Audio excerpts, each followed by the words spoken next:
At 6:47 a.m., I poured burnt office coffee into the same mug I'd used since '09, chipped, stained, and sacred. On the side, it said 99.999% Uptime Club. People laughed at it. I didn't. Neither did the four guys in the back room, sitting quiet between the humming server stacks like monks at a digital altar. Someone passed a gas station donut around. Stale as hell, hard enough to chip a tooth. No one joked about it. That morning, we crossed 11.3 billion in revenue. No balloons, no speeches, just a few nods. I'd been there 14 years, held that network together through blackouts, wildfires, vendor collapses, and the time the HVAC failed and we kept the servers alive with floor fans and crossed fingers. I'd slept under my desk during a 48-hour migration, Ethernet cable duct taped to my leg to wake me if it yanked, debug scripts with a flashlight jammed between my teeth. I still remember catching my reflection in a dead monitor and asking myself, dead serious, is this it? My job title was something ridiculous. Senior Architect of Distributed Continuity Solutions. What I actually did was show up when something caught fire and nobody else knew which cord to pull. I was just about to forward the milestone report to my old boss out of habit. He left in 2021 when I saw it. Subject, org realignment update. Didn't need to open it. The preview said enough. To support scalable growth, I clicked anyway. Salary cut, 40%. Office reassigned. New title, transition advisor. I scrolled down, slow. The chair I bought with my own money, the only decent thing in that sad cubicle, was now tagged under a new name, Chad Emsley, VP of Client Continuity. 25 years old, CEO's son. Remote MBA. TikTok full of sneaker unboxings and gym selfies. I didn't flinch, didn't email anyone, just hit archive, took a sip of the bitter coffee. Inside, I felt it. A pulse, low and steady, like a countdown. One of the new hires walked past, snorting. Guess you're mentoring Chad now? I nodded. Yeah, I said. I'll mentor him straight into the firewall.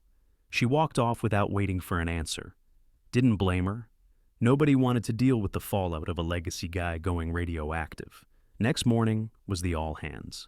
They lured people in with free burritos and compostable coffee cups. Greenwashing and guac, the usual combo.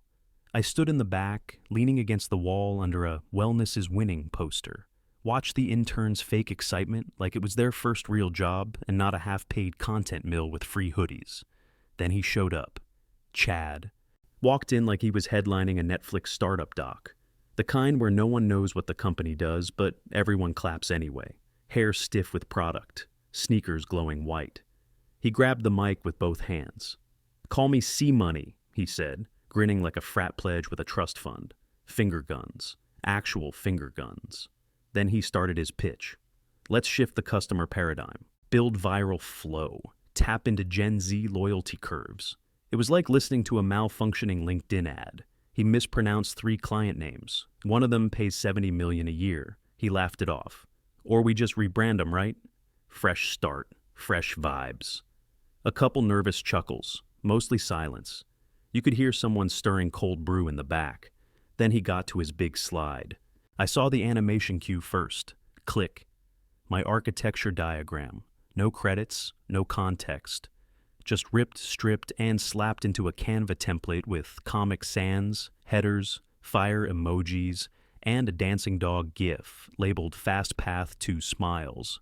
My work, 14 years of blood, coffee, and duct tape, turned into a joke. I didn't flinch. Just pulled the pen from my shirt pocket and started doodling a triangle on the back of the handout. One of my old visualizations. Pointed inward. Questions? Chad asked, arms wide like he just revealed the damn moon landing. I raised my hand. When you say paradigm shift, are you talking about failover routing or just dancing mascots? He blinked, then laughed. Both, I guess. Innovation everywhere, right? Somebody coughed. The intern next to me muttered, "Yikes," under their breath. Meeting wrapped with a forced round of applause. Chad hit us with double thumbs up on his way out. Let's go, Uptime Warriors. As people funneled out, I stayed where I was. Didn't move until my boss found me near the glass wall that overlooked what used to be my favorite view. Skyline stretched over downtown St. Louis, washed in fog and office lights. She had that HR smile on her face. Tight. Controlled. "Can you support Chad's transition?" she asked, voice low. "We need you to build redundancy into your role. You know, mentorship." I nodded once, looked her straight in the eye. "Sure," I said. "I'll make it airtight." Then I walked back to my desk, sat down, and started drawing version 0 of my exit plan. That night, I nuked some leftover chili, brushed my teeth, and booted up the old home server. Tower case, loud fans, still covered in dust. Still worked. I built it back when we were renting rack space in a converted storage unit with more rats than power outlets. Logged in, typed the root password. Green text blinked on black, like it was waiting for me. I didn't pull up company files, didn't copy anything over. I started building something new, quietly, on my own. A protocol of my own design. Redundancy. Not for them. For me. Over the next few weeks, people started dropping like flies. Dante from Ops, pursuing new opportunities. Melissa from QA, exploring passion projects. Even Ben, the guy who once caught a 3 a.m. outage before it hit prod, gone. No goodbye email. Just scrubbed. I kept my head down, said little, watched a lot. Chad was still bouncing around, unfazed. His latest pitch? Customer energy vibes. Trademark branding came with pastel logos and a pug mascot named Crypto wearing sunglasses and throwing peace signs. Nobody knew what the product did. Nobody dared ask. The Slack channel for dev infra went silent. Fewer deploys, less chatter. People started forwarding requests to shared inboxes like ghosts trying to get their last messages through. I took notes. Watched who got invited to which meetings, who didn't. Noticed when HR started scheduling random check-ins that weren't really random. Watched them start with people who still had keys to old systems. Then it was my turn.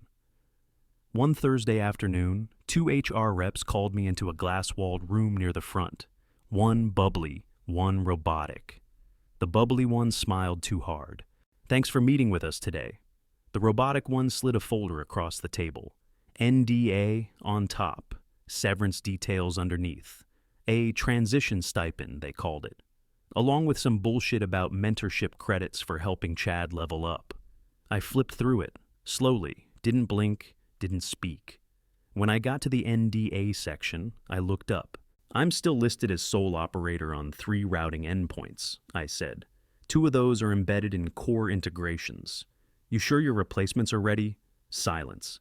Then awkward laughter. The bubbly one spoke first. "We assumed those had been migrated." I smiled. Not friendly, just a smile. Closed the folder. Didn't sign anything. They never processed termination, so my badge and access stayed active.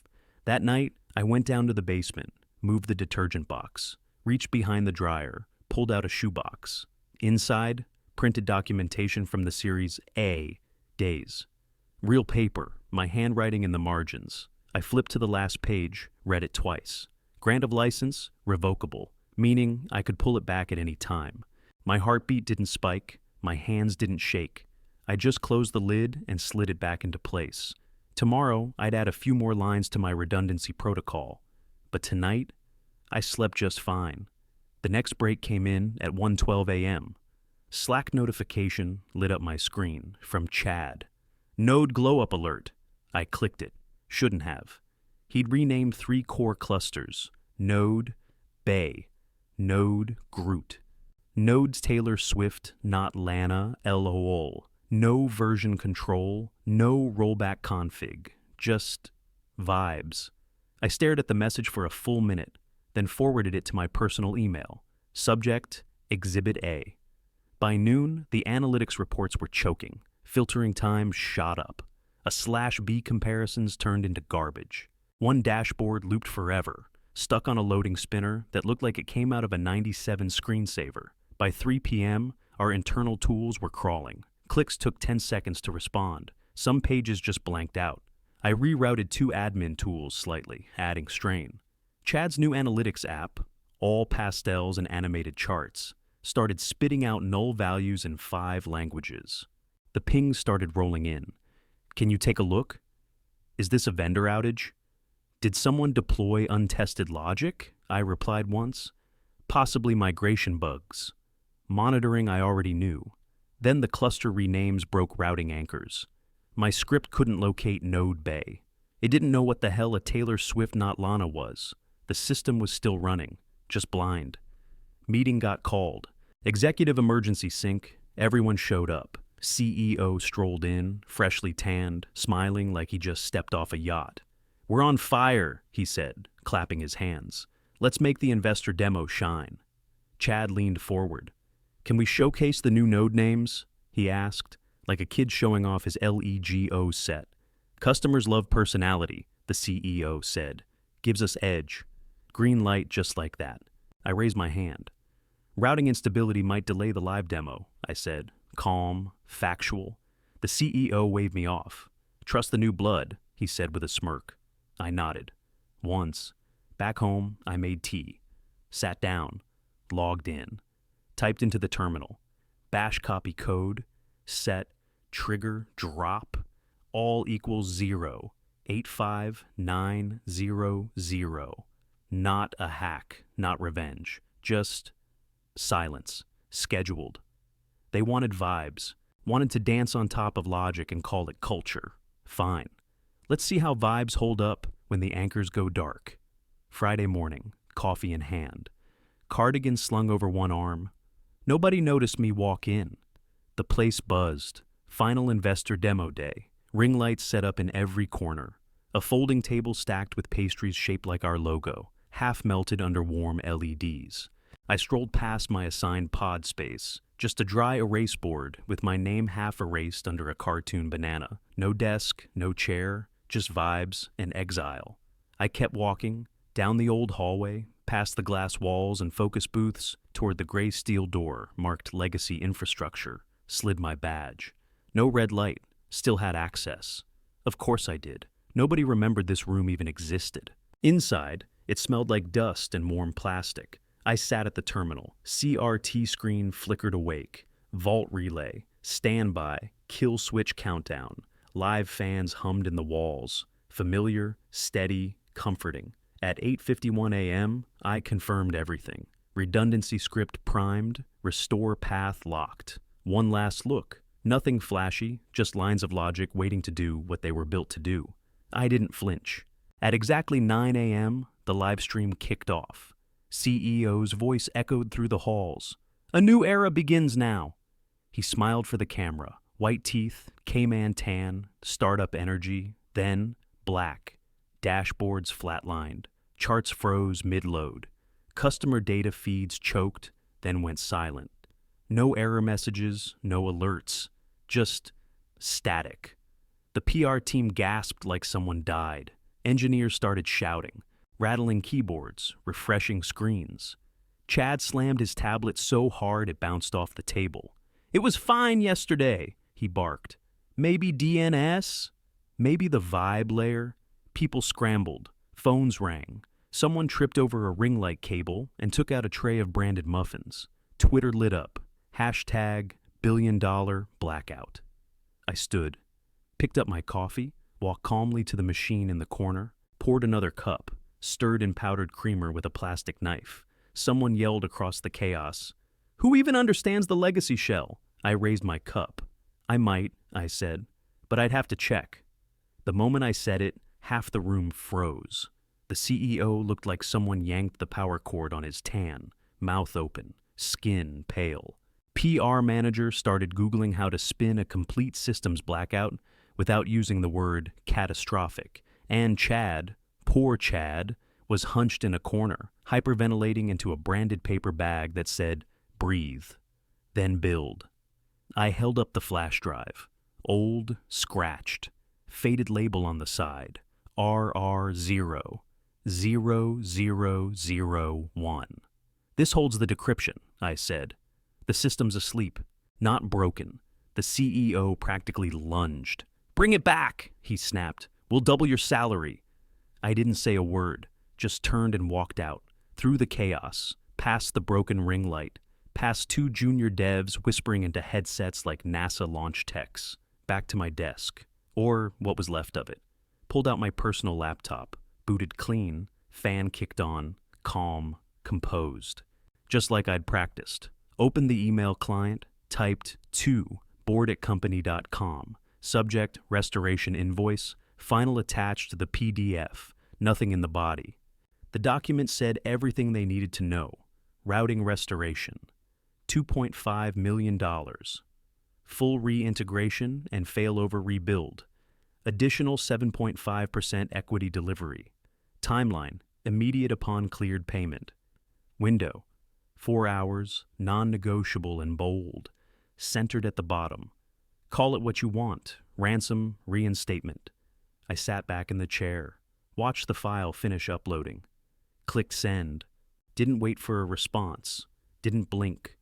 Closed the laptop and placed it gently back into my bag. No drama, no gloating, just routine. Out the window, the sky was starting to clear. Morning haze lifting off the glass buildings across the street.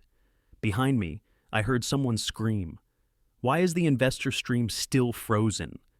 I didn't turn around, just stood, adjusted my sleeves, and walked toward the exit like it was any other Friday. By 10:17 a.m., Chad was being walked out by security, still clutching that tablet like it might reconnect to reality if he held it just right. Didn't say a word, didn't fight it. Just stared straight ahead, face blank, sneakers squeaking down the hallway. At 10:40, the press release went live. Leadership recalibration underway. VP of Infrastructure was gone before lunch. CTO followed by end of day. Nobody cried, nobody clapped. At 11:06, the payment cleared. Full amount, no negotiation.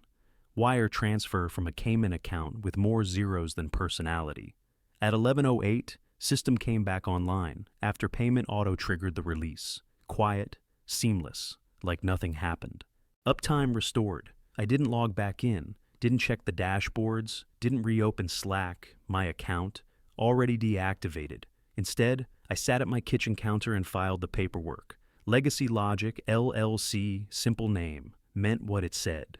First clients came to me by noon. All three had watched the meltdown in real time. Fortune 500s, real ones, not fake tech startups playing adult dress-up. They didn't need a hero speech or brand pillars or vibe mascots. They needed control, stability, logic. I gave them both. Signed the first retainer contract at 1:17 p.m. Monthly terms, no board meetings, no deck reviews. If something went down, I'd fix it. If they listened, it wouldn't go down. That night, I sat on my balcony with a blanket on my lap and whiskey in my old mug. The same one from 09, chipped, faded, still mine. I watched traffic crawl along I-64 like blood cells through a vein. No pings, no alerts, no overnighters, just peace. They used to ignore me because I didn't speak in emojis, because I didn't show up to culture syncs or smile during team TikToks. Now they pay to rent my silence, not out of fear, out of respect. I never wanted revenge. That part was easy to let go. What I wanted was uptime, clean, uninterrupted continuity. Now I have both. Quiet. Clean. Checkmate.